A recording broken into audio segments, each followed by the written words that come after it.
Good morning, everybody. It is Cowboy. We got Via the Gorilla on the way in, but we have today Ben Kelleran with us for Kelleran's Corner. As I say every week, Ben has a mind that is remarkable when it comes to a lot of things, geopolitical stuff, but especially energy markets, commodities markets. It's easy for me to sit with Ben and have a cigar and just talk for like 2 or 3 hours and just chop it up. I mean, you really, Ben, you got an amazing mind for this stuff. So to do a couple of things to find Ben's work, go into the description. There's links in there. I believe you got your Substack and X in there. Also, we have the free algo that I put together, right? So paid sponsor algofactory.tech. I made a video that shows you how I build an algo, how I translate it into code using Grok AI, and then we show you the tools that people use to connect that algo to their broker so it will trade for them while they're not at the computer. And if you really know what you're doing, you might even be able to make it profitable, but it's more of an educational thing. So go ahead and do that. Use the link. We'll see you there. Ben, sir, how you doing this morning?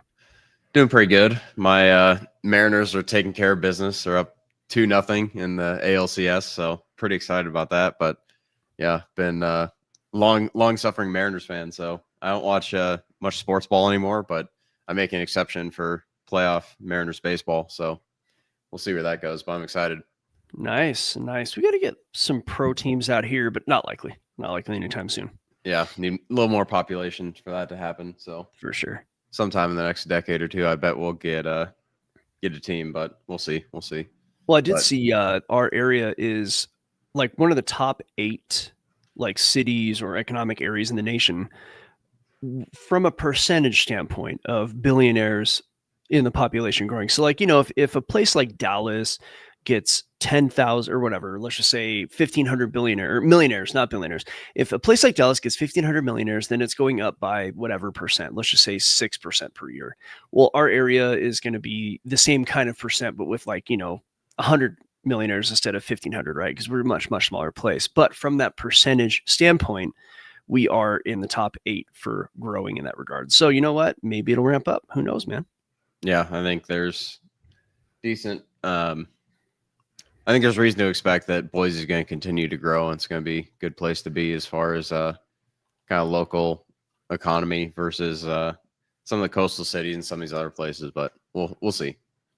Yeah, we'll see. Well, yeah, so many things are in flux, right? Yeah, that is always the case. But the I figured I would share a screen here and get into some of the stuff that you guys, I think, talked about a little bit yesterday with the whole Trump tariff announcement, and then winding it back in, like kind of the flip-flop stuff. It's really interesting to see like how volatile some markets can be. It's not generally a sign that good things are under the surface, but I think the thing that I thought was more interesting and got overshadowed by the tariff news was some of the stuff. I'm not sure if you're familiar with the whole First Brands bankruptcy thing. You know what? I go ahead into it. I did hear about it. It crossed my desk, but I didn't really dig in. So basically, this was one of the examples that I think shows the kind of toxic sludge that is in private equity, private credit, CLOs, all these like assets that are in a wrapper, all this debt that is not on bank balance sheets. And you look at some of the, like, I have links in my post, and this part is free, so for anyone interested can go and read it. But like you look at the loans, it's like, oh, they had 5.8 billion of debt, and then turns out liabilities were way higher. They basically had worked with several of these CLOs and banks and different groups, private credit, to, like, they're saying listed liabilities are between 10 and 50 billion. So it's pretty interesting to see some of that stuff play out, where there's my view is that private credit, private equity is going to be all over the dumpster fire that might be coming. And you look at the way some of these funds are piled into just a bunch of garbage. It's toxic sludge, it's illiquid, and there's a lot of stuff in here that's pretty interesting to read. Like, you look at their org charts, just the absolute mess. Reminds me of when I was auditing Value Village before their IPO, just a complete circus. But it's one of those things where you kind of don't really know what's going on underneath the surface for some of these companies and for some of these private credit, private equity funds. And it doesn't really show up until you have something like this, where it's like, oh, they have 5 or 6 billion of debt, seems levered, but somewhat reasonable. And it's like, no, the actual liabilities were 10 to 50 billion because of off balance sheet shit. So I think what a nightmare. it's just like one of those things where I look at it and it's like, this is all kind of derived from a system that is, I mean, most of the stuff should be public. And I don't think the kind of pervasiveness of ETFs, mutual funds, CLOs, private credit, private equity, like, I think markets would be way more efficient if they were just focused on trading the actual underlying assets than putting them in a wrapper and like basically going about that kind of asset. Like, it's just basically derivatives on top of derivatives, and it's the market's no longer a price discovery mechanism for a lot of this stuff, you know. No, it's extremely disordered. I know V, by the way. Good morning, V. How are you, sir? Goodness of mornings, gentlemen. Goodness of morning. What's up, Ben? How are you? Doing pretty good. Fantastic. How are you? I'm hanging in there, man. I mean, I'm doing well. I can't complain. Nobody wants to hear me complain, so I know V, we're we're talking a lot about capital malformation. And sure. Ben, right now, Ben, you were just talking about how markets are no longer market discovery mechanism, and that's because of the derivatives market. So for those of you who might be maybe new to this financial conversation, what needs to be understood is that there are spot markets and there are derivative markets. So gold is a really good explainer for this. You could buy gold, like a piece of gold, physical metal, right? That's spot gold. Yeah. Now, technically, you can buy spot gold, but it might be a contract of some sort. But in reality, spot gold really is just a piece of gold. Now, it used to be that stocks would be spot. You would buy a stock, you would get a certificate for that stock. Nobody else owned that stock. Now, there's been a bit of change in that, but technically there still is a spot stock market. It might not be truly spot, but for the purposes of this conversation, we'll just say that it's spot. You could go on to, whatever, Interactive Brokers, you name it, and you can buy a stock and hold on to it for a period of time. Now, you can also have like a derivatives market. So options are one form of derivative. You can buy stock options, you can buy futures, and these are not really buying the stock. What you're doing is you're basically making a bet with somebody else that the stock will go in a given direction.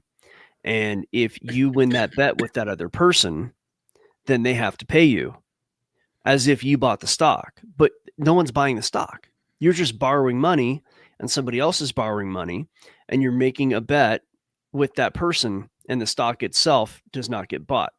And that's what derivatives are, to make it really, really simple for like layman's language. And I'm willing to bet that even like your major houses are levered 100 to 1. And what that means, and I'm just saying that number, it might be 130, it might be 30. And under any circumstance, it should never be as high as it is right now. But what happens is this is a way to inflate the market way beyond what it should be. And let's just say it's 50 to 1. Let's just say that all of the stock market combined, we'll just make up a number. We'll say it's $10 trillion, right?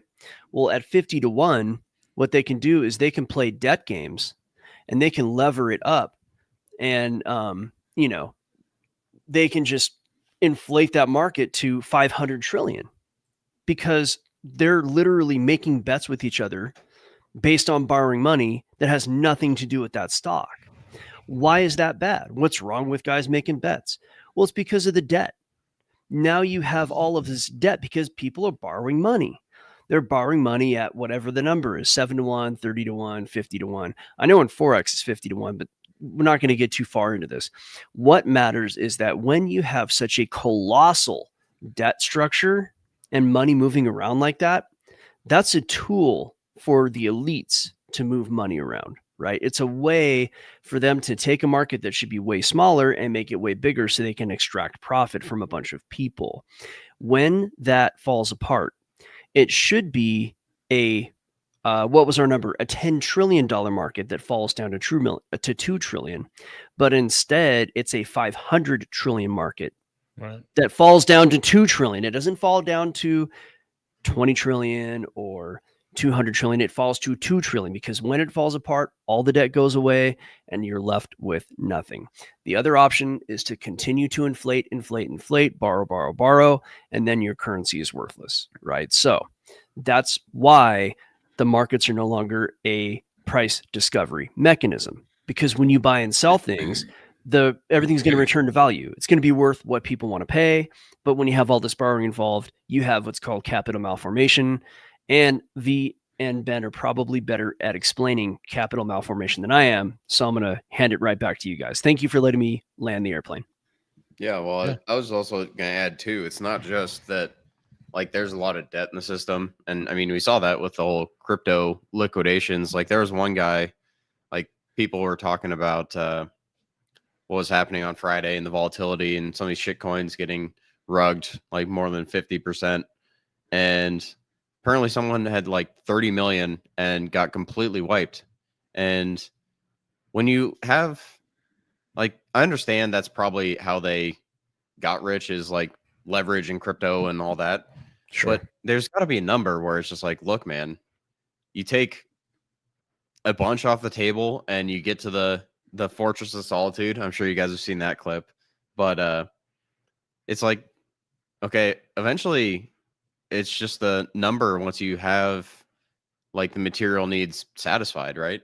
And I think that's a big part of kind of the culture side of things, where people don't know when enough is enough, right? There's a point, there's a number where I'd be like, look, I'm going to be fascinated by markets and investments and business probably for the rest of my life, but am I going to be like gambling crypto on leverage or taking insane risks if I have a certain amount of money? Like, no. But yes, don't be a wuss. Come on, man. Come play the game. But when you one thing I'll add too is not just that there's debt and leverage and options, it's that the assets themselves are not like, they're packaged in ETFs, they're packaged in other forms where you basically own the wrapper. And like, I understand the reason for doing this, but when you have more ETFs than actual stocks that are trading on the New York Stock Exchange, right? That doesn't make sorry to interrupt, but this is the rehypothecation that I was hinting at, right? This is why spot really isn't spot, but I didn't want to throw too many things at the audience. Yeah, no, but it just creates a system that is more fragile than, hey, I own a share of business that owns these assets and I have a right to this cash flow, or it's you own a wrapper of an ETF from an asset manager like BlackRock or some of these other places. And right, I think it just is not the best way to go about it, but I understand with the complexity of our financial system that ETFs are going to be around, that they'll stick around longer than some of the other malpractice I've seen. But there's like a couple other things from this whole private credit blow up as far as the size of it. And it's, I think there's like, if I look at the charts of what are a couple asset managers like Ares, right? They've been getting killed over the last couple weeks. Apollo is probably APO, I think. Right? They're getting smoked over the last couple weeks. Not as bad as some of the others. Jeffries apparently was the one that was most exposed as far as banks, and they've just been off a cliff in the last couple weeks, right? And you kind of see that and what's going on in some of the BDCs, the business development companies. What's one? Like Main Street. It's kind of the same deal. So I'm not a big like technicals is not my forte, but like when you can see this pattern kind of across certain sectors, that's usually a good like warning sign, or that like, hey, something's up in this specific area. And there are some other ones that are way more junky than Main Street. I think Main Street is actually a decent business in there. Was it Blue Owl? I think is one. Yeah, kind of the same deal where it's everyone's kind of exposed to the same junky factors, and then at the same time, are you guys familiar with Howard Marks, the guy who started Oak Tree? No, Not familiar. So I'm familiar with Richard Marks. So he is I'm familiar basically with Karl Marx. Hold basically on to the night. basically Hold a on to the communist. distressed asset, private credit, distressed credit billionaire, like very sharp investor, Okay. like actually smart guy. And he just sold his last chunk of Oak Tree to Brookfield. So a guy that's made billions, I don't even know how many, but a shitload basically, is selling the last piece of his asset management company to another asset manager. So smart money is not waiting around to see where that goes for the next couple of years. So I thought that was pretty interesting, but that was kind of what I had on the private credit, private equity. But it's one of those things where you look at it and I don't think it lasts forever. I don't think anyone really knows when it really the shit hits the fan. So yeah. It's kind of musical chairs, right? Like who's left holding the bag. And like you said, the smart money, if they're exiting, one question we have to ask ourselves is, what are they exiting into? And I'd say it's probably a combination of commodities, cash, real estate. I know they like dry powder. I'd say that we probably have time yet left to make some money on the swings before things fall apart, but we'll see, right? I mean, I think the thing that I kind of look at, and a lot of smart people have talked about this, is the way like the S&P and some of these major stocks have turned into basically I guess saving utilities or public utilities for people, where it's like people have to get the S&P welfare to keep capital gains taxes high, to keep the system running. And right, shit starts to break if you have S&P down for any massive chunk of time. So is it going to be real returns that are fantastic above inflation? Maybe, maybe not. But I think there is kind of the financialized economy we live in. There's a lot of smart people that argue, hey, like the level of S&P is basically a matter of national security at this point. Which is not a great situation to be in, but that's kind of where things have developed as we kind of continue to kick the can and do all that post 2008, right? Right, exactly. Oh yeah. I mean, we're gonna kick the can until there's not much can left. It's just, I think that's just how it's gonna be. But in the end, and I know this sounds kind of very Lynette Zhang of me, but What happened to her? I don't know, man. But one thing that she says that does hold weight is that everything does return to value. The problem is that what's the dollar going to be worth at that time, right? So if the dollar degrades by another 98%, right, then yeah, you're going to look rich if you're looking at dollars. But at that point, no one's going to care about dollars, right? You know, we'll all be millionaires. Like we could and go pay $10,000 for a loaf of bread. So, Yeah. you know, we will be the most starving, highest per capita of starving billionaires in the world. Yeah, and I'm exaggerating. I don't think the powers of the world want to see that like that level of degradation will occur. I think by the time it gets that bad, the dollar will have been changed into something else and things will move on. But I don't think the rest of the world wants to see that. Not quickly. That's going to hurt everybody. Everybody's into the U.S. markets. Everybody's into the dollar. And while they're slowly moving away from it, that is a process. That's not something that happens overnight. So don't go and you run around with your hair on fire and freak out, but just make sure that you're understanding what should be a slow process. Yeah, it could be fast, and it's usually slow until it is fast. But I don't want to go too far into that. So, what do you have on there on the screen there, Ben? Well, I'll go to the next one here. The what's going on with precious metals. I've got a couple guys that know it much. They follow it closer than I do. One is Vince Lancy, and he did a really good podcast recently with Tom Longo, who I know you guys are having on soon. But it's a great podcast, by the way. Yeah. They talk about metals and then they go into like the geopol of it. But go ahead. Yeah. So the thing that's going on with like silver, and there's people that are more qualified than I am to talk about this, but the thing that's interesting is like you see this run and you see what's kind of happened with the physical market and leasing rates and what I think is probably going to happen over the next, I don't know, 3 to 6 months, like giving it some time to really play out. But I think once you get a move like this in silver, you see what's happening in gold, and you kind of see what like just kind of showing some of the strains on the system and what you see underneath the surface. This was a little bit of an essay of a tweet from Vince, but basically the part I want to highlight is that financialization works until it doesn't. It works until someone steps in and says they want the gold or silver, regardless of whether you think they should or not.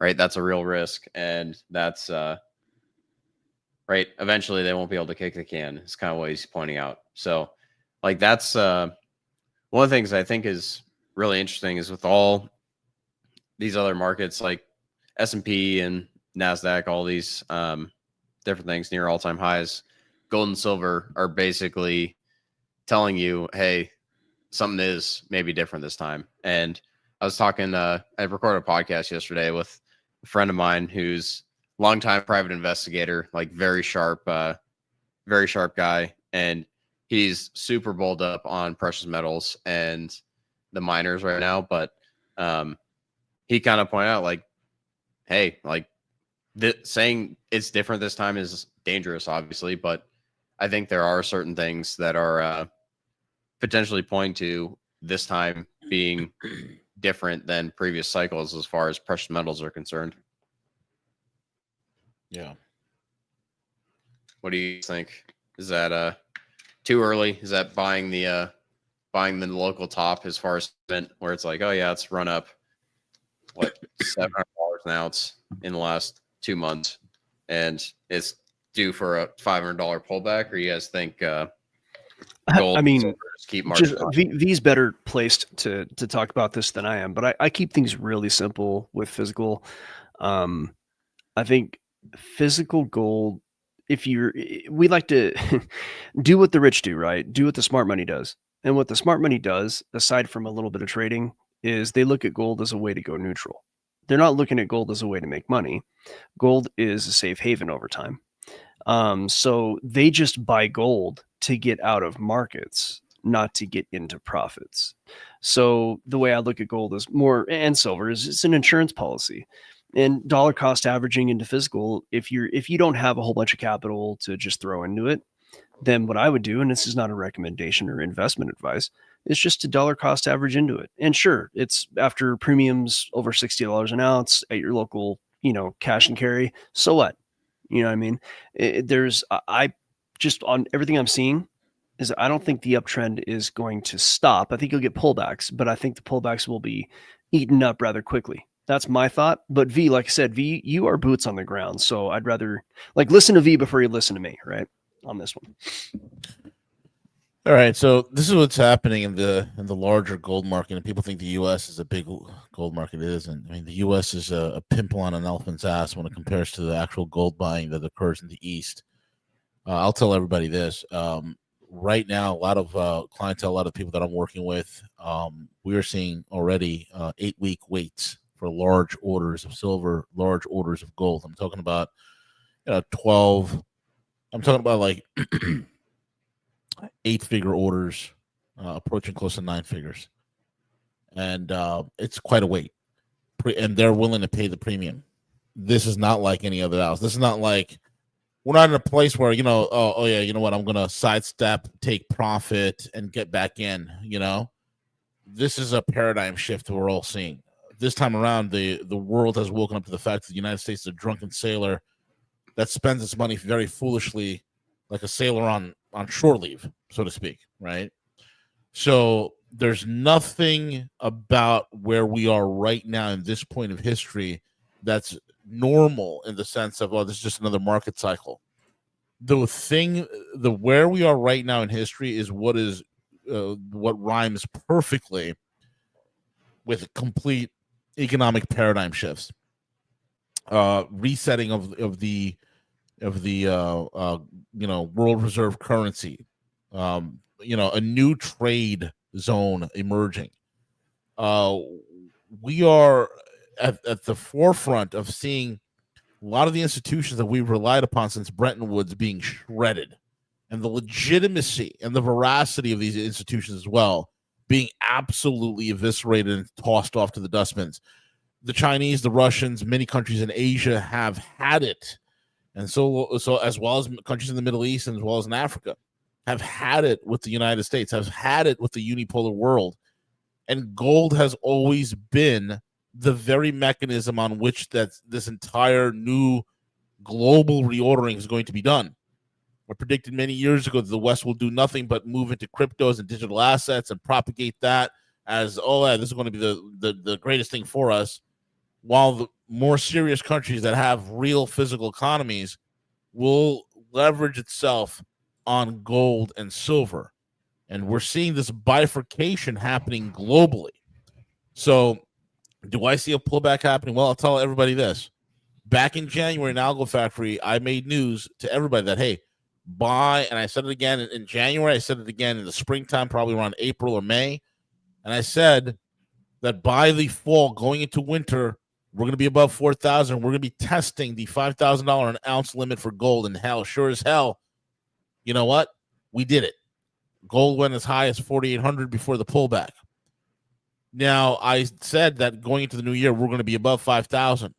We'll probably be testing $6,000, and that means 5,800, 5,900 by the spring, and we're going to be ending next fall at over $6,300 to $6,500 an ounce, possibly testing 7,000. The reason why this is happening is because there's a new paradigm. There's a new global reordering that is taking shape.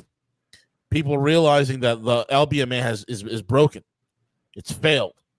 And when that failure occurs, and I'm talking about in the sense of not that it's grading, but in terms of physical delivery. And I'm not talking about the good delivery system. The good delivery system and what's actually in the LBMA vaults are just two different things that I'll have to go into in detail in a future broadcast.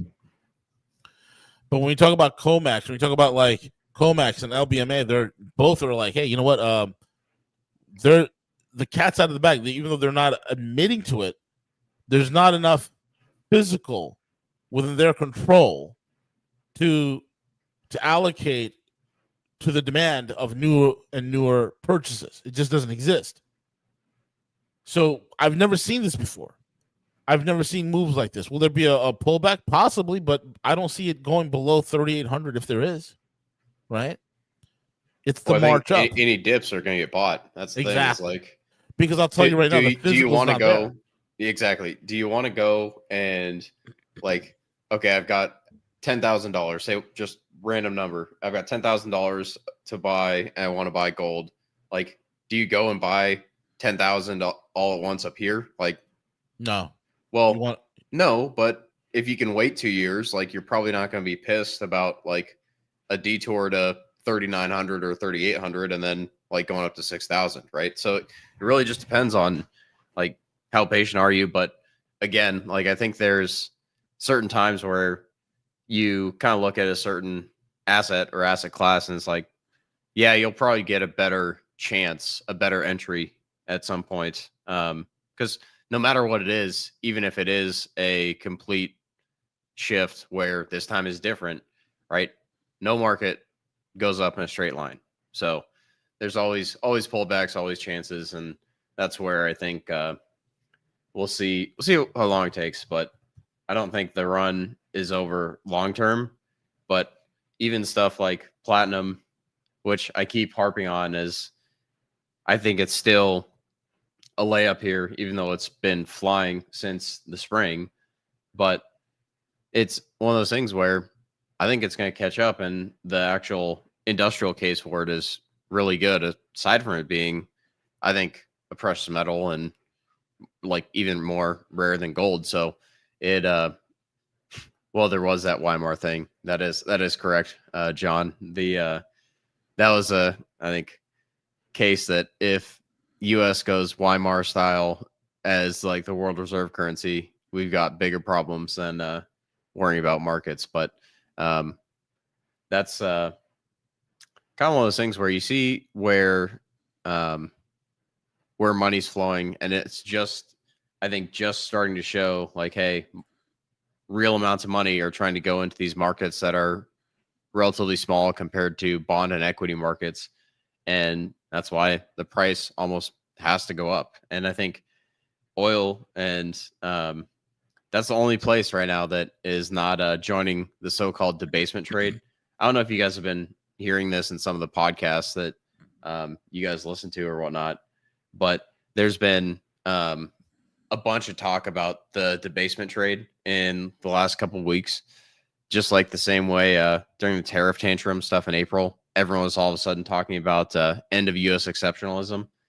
And the only one of the only commodities that's not ripping is like oil. And you look at some of the stuff going on there, there's different talk about, oh, we're going to get the massive oil glut. But you see what some of these different CEOs have said. I think it was, I'll get into like showing how underweight people are positioned on energy, basically energy at the bottom of all these different charts. And I think he has one more down here. He thinks this guy, I think is pretty interesting, but he thinks they'll basically outperform over the next, call it 6 months to a year. And I think it was ConocoPhillips and Exxon CEO. They basically were talking about some of this. He basically says it outright. A lot of this stuff from OPEC, the additions are paper barrels, and he doesn't see a glut. I think the Exxon CEO said the same thing, where he's like, yeah, this just exacerbates what we're going to see at the end of the decade. But like shale is basically, right? Shale doesn't like really work at $55, $60 a barrel. So, I mean, their acquisition of Pioneer is going to look like pretty shitty, I think, in 5 years. But we'll see. We'll see where all this stuff goes. But that's kind of the big, like high level thoughts I have right now. Is like there are certain things that are going on that are really interesting, and I think precious metals is basically one of the last functioning smoke alarms that we have in markets, that is basically telling you where things are headed on a long-term view. Yeah.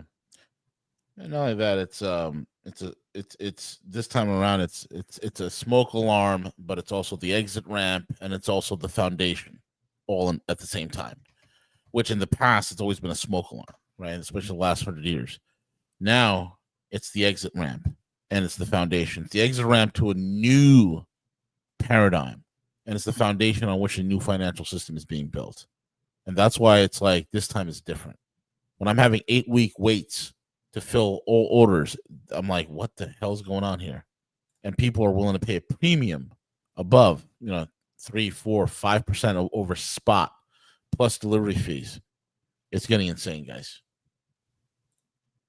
Yeah, things are getting interesting. That's definitely probably an understatement, but that was kind of what I had for today. But I don't know if you have any the geopolitical stuff that you guys have been keeping an eye on. I've got guys that I follow for that to give me the condensed short-term reads, and what I've been hearing as far as Ukraine and that situation. It sounds like it's I mean, it's sounded this way for a long time, but the Russians are eventually going to have a breakout. And when that comes, no one really knows. But like the Ukrainians, we've kind of talked about this before, just don't have the manpower. And eventually it's going to get to a point that it really just snaps, right?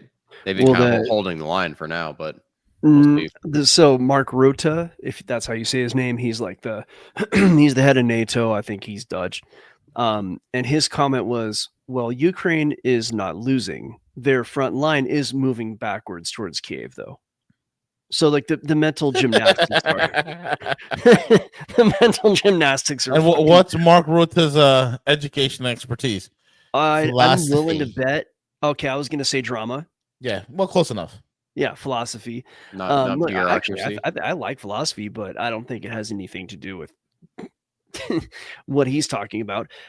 So, I mean, hey, man, the thing about philosophy is you can twist anything to make it sound good. Like, and then, of course, you know, I actually respect philosophy, but I'm not going to go there right now. The point here is that, well, we're going to give them tomahawks. Okay, first of all, like, let's back up.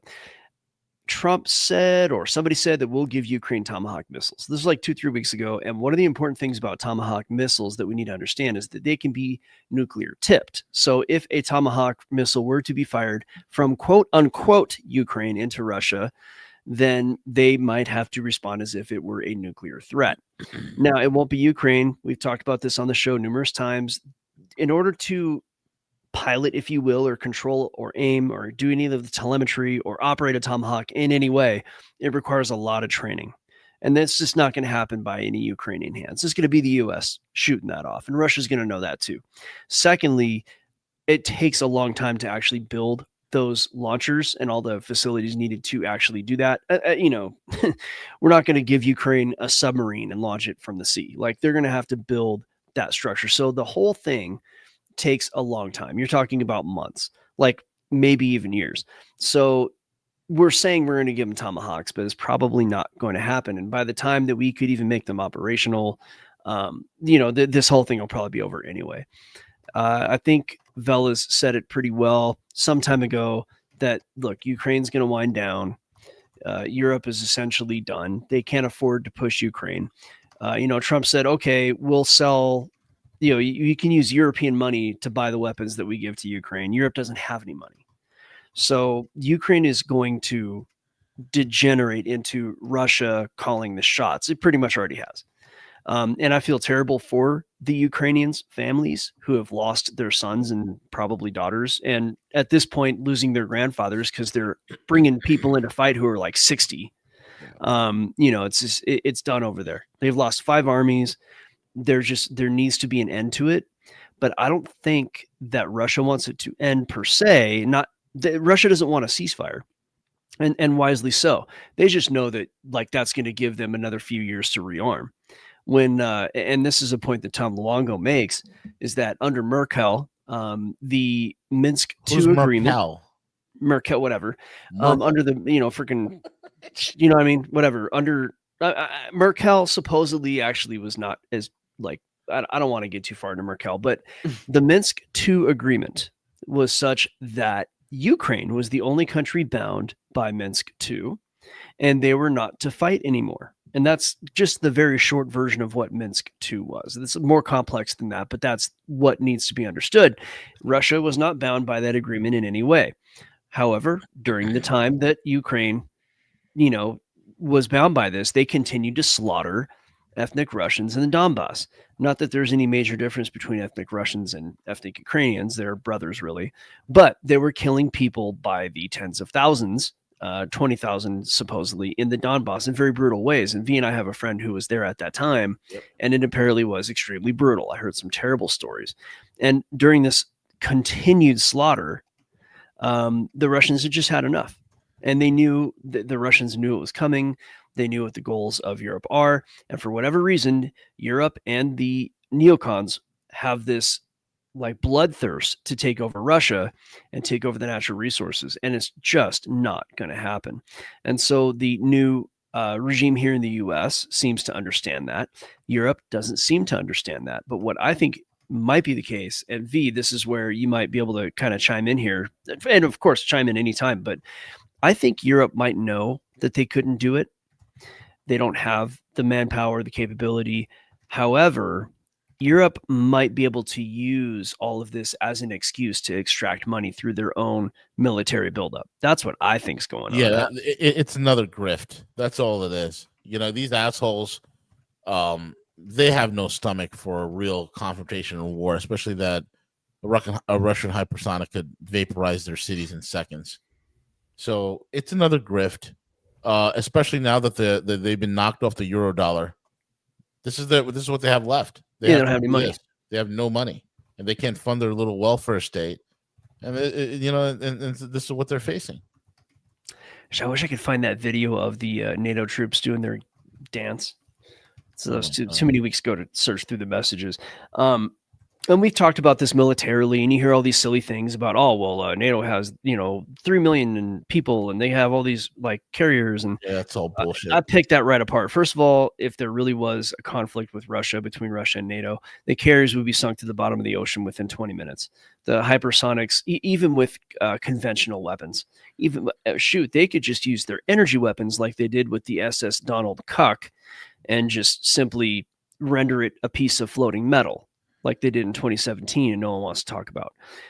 So the carriers are inert. Tanks in this war have been proven useless by both sides. They're not using tanks.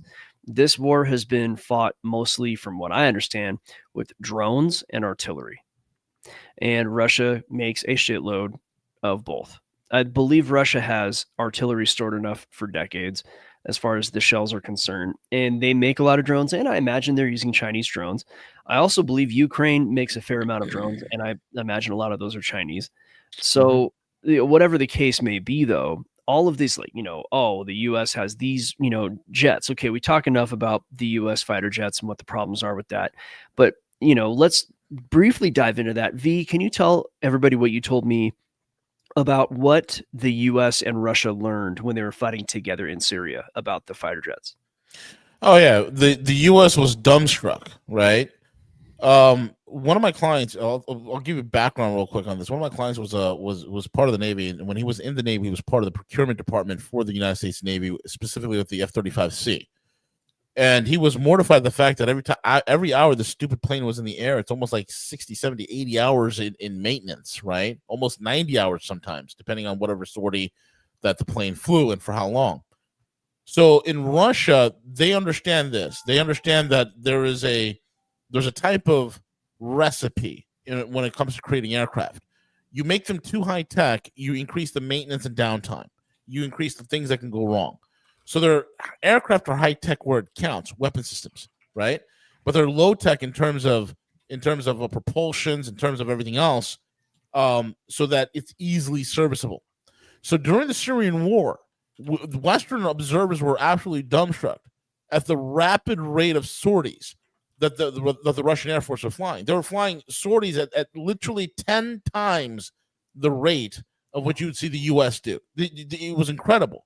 And the reason why is the aircraft were war machines. They're designed for war, not for taxpayer wealth extraction. That's number one. And number two, they don't have the type of complication, though they are very advanced in terms of radar, running ASA radars, in terms of infrared search and track, in terms of air defense, air-to-air missiles are extremely advanced. But they were easy to service. They're designed to take off from unprepared airfields. The airfields don't have to be smooth and paved.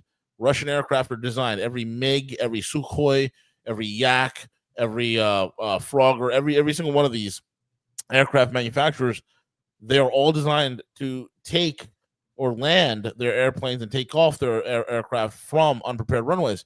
So this makes the pace of warfare, the pace of the sorties that were being flown was something that we could never keep up with in an actual war.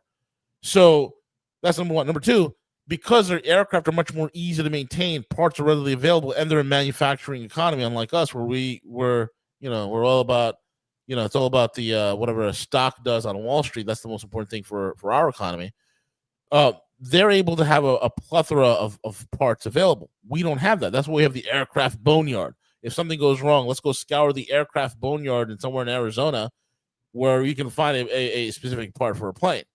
We don't stock a lot of these parts. So in warfare, right, people will say, oh, the Americans have 5,000 aircraft.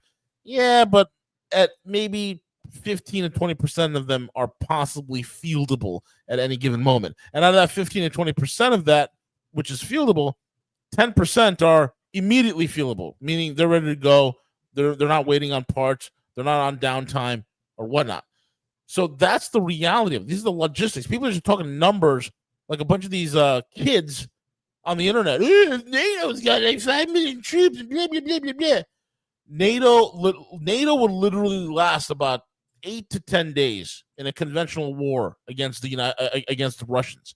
8 to 10 days tops before they'd have to go nuclear. And if they go nuclear, well, Americans better hope that the stupid Minuteman II and the Trident, Minuteman IIs and the Trident IIIs, which were made in the 70s, are still operational and working. Because I'll tell you right now, one of the things that nobody talks about is the dilapidated condition of maintenance when it comes to our nuclear arsenal. Are they guarded? Yes. But are they well maintained? No. It's terrible. So when the shit does hit the fan, if these assholes don't get things correct and we don't move into World War III, we're all going to be glowing in the dark. So that's the real reality on the ground. I don't think anybody wants World War III. I don't think so either. I think E.M. Burlingame, our friend, has a pretty good view on it in that, look, Russia and China don't want the war. Europe wants to push towards war because that's the only way they can come out from under their problem. And they have a massive, massive problem on their continent. We all know what that problem is, or at least we know some of the issues, especially economically. They're broke. They have a colonial model that was extracting wealth from African and other areas, and that has been taken from them, and therefore they don't. I mean, yeah, sure, they have like you were saying, they do have heavy industry. It's not like they don't make anything, but they don't. They really have a very socialist model. The only country that has heavy industry in Europe is the Germans. When you look at the Germans, French makes some stuff, right? Who? French? Mediocre, very, very little. They have the Rafale, they have the Leclerc tank. They're the defense industry is a cottage industry. It's nothing. The Germans actually make shit. They make some really good stuff, but in terms of personnel and training, there are plenty of videos out there where the German troops are training with black painted broom handles. Yeah. Okay. Because they can't afford firearms. So they're training with black spray painted broom handles. Okay. That's where we're at with Germany. God, that's an old joke. That's like an old joke from the 80s. Oh, yeah. Absolutely. But that's the problem with Germany is that while they make things, their energy costs have tripled at least because they decided to go into a war with Russia, from whom they bought their energy. So energy is the primary input into all manufacturing. When you have a triple move up in energy, the output either goes down or the demand for your products go down because you can't sell it at a profitable price. So they're so utterly screwed from an industrial standpoint now. Yep. And on top of that, the other end of it is they were living in a big way off of us. We had the result of the old Lend-Lease agreements back from World War II. And then basically we were their military in a big way. And now that we're sort of backing away from NATO, if you watch Trump's language very closely, now they're going to be responsible for their own defense, which means a whole lot of money that they do not have is going to have to go towards military production. And I'm sure they'll find a way to push their digital dollar, capital controls. They'll get even more socialist. They'll extract wealth from their own people to make it happen. And their elites will continue to, feed parasitically off their people, as all elites tend to do, but in a way that is so incredibly destructive. I don't think Europe is going to survive it, not without some kind of outside help.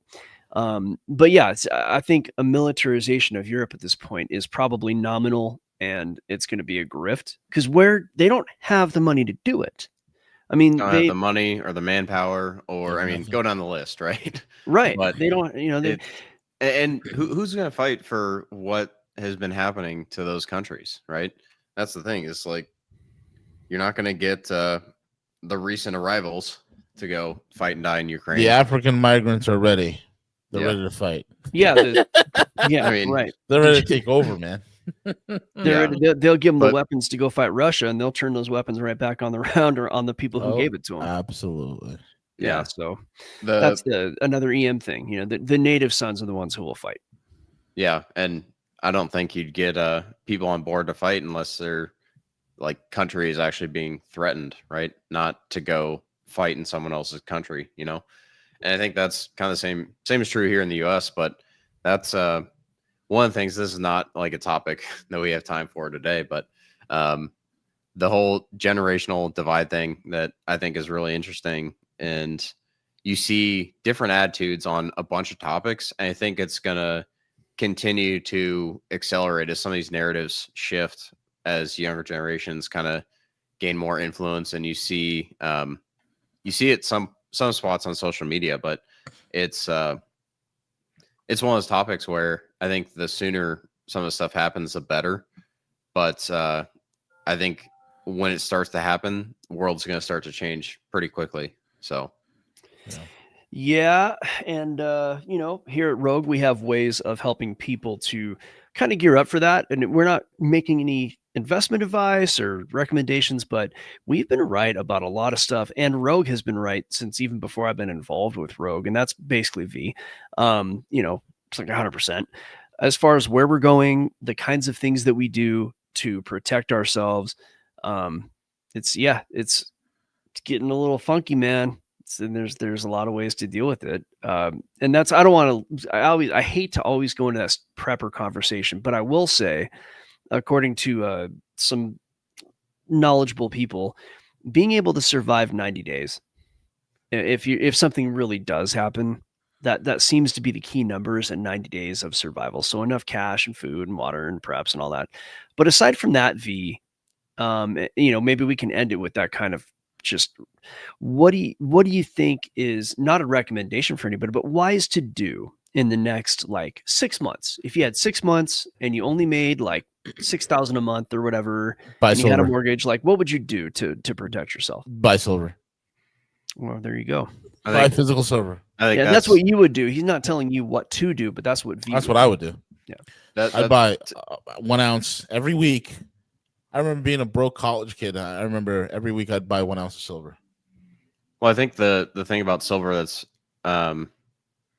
interesting too is that and this is probably the perfect way to wrap up, is it's not just going to protect purchasing power, right? Long term, like don't get pissed at me if his price is down in a month, but the actual, like if shit like really hits the fan, right? You're not going to trade a gold ounce for like a tank of gas, right? No, exactly. But you have an ounce of silver, it's like, all right, you can fill up your car and you can probably do the day's grocery run. Or like if you need to barter for food or whatever, right? Stuff like that is going to be the smaller denominations is important, right? If you need to go make a large transaction, buy a car or something, barter for a car with gold, like, okay. But I think there is something to be said for silver being much more readily available. I'll tell you right Yeah. now, there's a time coming where an ounce of silver could possibly pay for a month's worth of groceries, and that's a possibility. Yeah, I don't. So a couple I don't know things in if it'll be that the much, but- comment section. Chris Newbury makes a point, and it's something to think about. In crunch time, no one's going to care about silver. I mean, that might be true for a short time. It depends on where you are. So I think if you're going to go that route and you want to talk preps and you want to talk about the end of the world, Then things like- it's beans and bullets, bro. yeah, Yeah. well, bullets, yeah, beans, food, blankets, Rice, lighters. I mean, you can water. get like 100 lighters off Amazon for like really cheap. Like, you know, so you want to go that route, sure. You know, have cigarettes too. booze. Cigarettes have been currency. Yeah, in certain cigarettes, whiskey. situations. whiskey. Johnny Walker. Yeah. Yeah, dude, whiskey, like that's a great way to go, especially if you have a still, you know how to make it.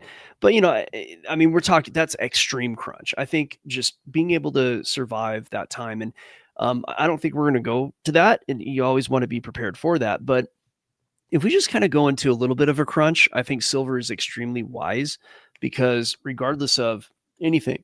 Silver, I think, eventually will get very big. And even if you got to survive the crunch without using your silver, once that crunch is over, you'll probably have some pretty valuable stuff on your hands. But that's just our own opinion. That's all I've got for today, gents. You guys have anything No, I to think end that's on? good note to end on. Is Yep. I mean, I don't think it turns into Mad Max scenario. So I'm not. What are you in that talking camp, about, man? It's going to but- be the end of the world. But I think there are certain things that people should be aware of and that they should do. And there are different ways to protect yourself from being completely unprepared, right? You should have a bag of rice. You should have a couple cases of water bottles. You should have a freezer full of meat. You should have a bunch of these different things, right? Just to be, it's better to have it and not need it than need it and not have it. And that's goes Good. for a lot of these different things. Good suggestions in the comments. Weed. Yeah. If you got weed, people love weed. Salt. Great, dude. Food tastes so much better with salt. Like these are all really good. You could do salty weed. You just salty weed. Salty. I'm going to salt my fancy feast. I think that's our cue. Okay. V, get us out of here, bro. Yeah, with that being said, guys, we are over now. Check out Ben's work over at Contrarian Korner, and the links are in the description box. Actually, Take I'm so away. sorry to interrupt, V. Ben, we have some people that don't know how to look at the description. So can you spell out whatever website it is, Ben, for people to follow you? Yeah, it's Contrarian Corner, both with K's. So if you look up that on Google, it'll be one of the first results there. So you can either find it on YouTube, you can find a podcast, or the Substack is where I do all the writing. So Fantastic. All right. Yeah. Apologies for the interruption there, V. Yep, with 2 Ks like Kim Kardashian, Contrarian Korner. That's right.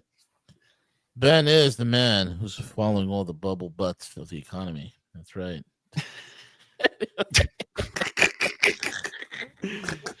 All right, that's our cue, guys. We gotta go.